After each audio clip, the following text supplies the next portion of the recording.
que seguramente nos va a poder explicar un poco más del tema. Jorge Caloire ya está con nosotros. ¿Qué tal, Jorge? Muy buenos días. Gracias. Muy buenos días, muchas gracias por la invitación. Bueno, muchas veces nos sucede, ¿no?, que en el ámbito de la justicia hay temas que no manejamos, que no terminamos de entender, y es que el tecnicismo termina por ocupar quizás un lugar bastante importante en este sentido.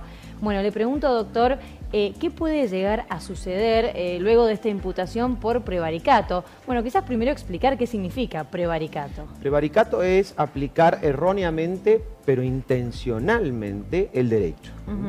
Primero es algo totalmente, no hay antecedentes en nuestro país de que un fiscal haya imputado, y menos a miembros de la Corte, por el delito de prevaricato. O sea que es algo totalmente novedoso.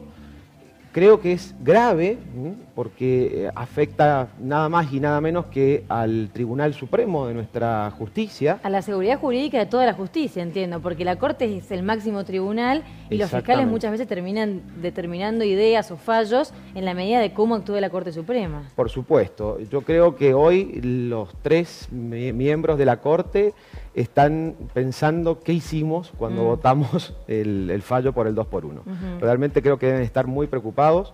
Hemos visto que la sociedad, toda, no solamente la sociedad, sino que además también es importante que los jueces inferiores, los fiscales inferiores, no han hecho caso al fallo, sino que fallan conforme el criterio de la minoría, claro. Lo cual me parece bastante sano. Y me parece que es lo correcto. Creo que el fallo de la Corte, un fallo dividido, en el cual fueron 3-2 el voto, creo que debería haber sido unánime en todo caso. Creo que es totalmente inoportuno porque la Corte decide cuáles son los casos que saca sus fallos. O sea, no es por orden de llegada, digamos, sino que es digitado principalmente por quien ejerce en ese momento la presidencia de la Corte. Bien, que en este caso votó en contra igualmente. Exactamente, pero la verdad que llama muchísimo la atención y creo que es un tema tan sensible que debería haber sido hablado o consensuado anteriormente por ellos mismos, y creo que este fallo de 3-2 crea una inseguridad jurídica importante. Lo estamos viendo hoy con todo la reacción de los tribunales inferiores, la reacción del Congreso, con la votación de la limitación justamente del 2x1.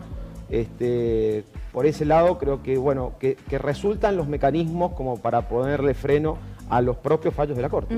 Y además se presenta una suerte de paradoja, porque se imputa a 3 personas que son miembros de la Corte Suprema de Justicia, que en definitiva y en la medida que se vaya apelando los fallos que se vayan dando en el marco de la imputación, quienes vayan a decidir qué sucede con ellos 3 son ellos mismos. Claro, ellos en su momento tendrán que apartarse y en todo caso serán con jueces los que irán a decidir qué es lo que ocurre con ellos. En ese caso se apartan. Claro, no pueden ser juez y parte nunca. Claro, ¿okay? Entonces tienen que ser apartados, obviamente ellos mismos se van a apartar. De todas maneras, tengamos en cuenta que es recién el comienzo de subir el primer escalón para llegar a determinar si efectivamente hay responsabilidad penal de los jueces en cuanto al delito de prevaricato, que es un delito que tiene una pena, que no es una pena privativa de la libertad, sino que es una pena de multa, pero que además tiene una pena accesoria, que es la inhabilitación perpetua para ejercer como juez. Más allá de las diferentes manifestaciones sociales que se han dado, la imputación en este caso del fiscal Marijuán, hubo muchos abogados y muchos referentes del ámbito que de alguna manera defendieron la postura que tuvieron estos 3 magistrados, concentrándose principalmente en que la ley los amparaba o que la ley era bastante objetiva o clara en ese sentido. ¿Usted qué opina al respecto? Bueno, yo estoy más por el lado de la disidencia. Creo que no era un delito, o sea que es complicado, es muy técnico. ¿Por qué? Porque en el caso Muiña, que se aplica específicamente el 2x1, se aplica una ley que estaba derogada a alguien que nunca estuvo en prisión preventiva durante la aplicación de esa ley. O sea, es muy raro cómo sucede. Se aplica el artículo 2 del Código Penal, que es la ley penal más benigna, que es la ultraactividad, la ley penal más benigna, a alguien que en el momento en el cual estaba en vigencia esa ley, estaba amnistiado, porque recordemos que durante la presidencia de Menem existió el indulto, existió la amnistía, por lo tanto los represores o quienes participaron en el terrorismo de Estado en aquella época no fueron juzgados. Sí, con posterioridad fueron sometidos a proceso, y yo entiendo que se debe aplicar la última ley, que es justamente la derogación de la ley del 2x1, que no tengan ese beneficio. Además, son delitos graves, son los delitos más graves, que son delitos de lesa humanidad, que gozan determinados características, como que son imprescriptibles, que no pueden ser amnistiados, que no pueden conmutarse la pena y demás, ¿no?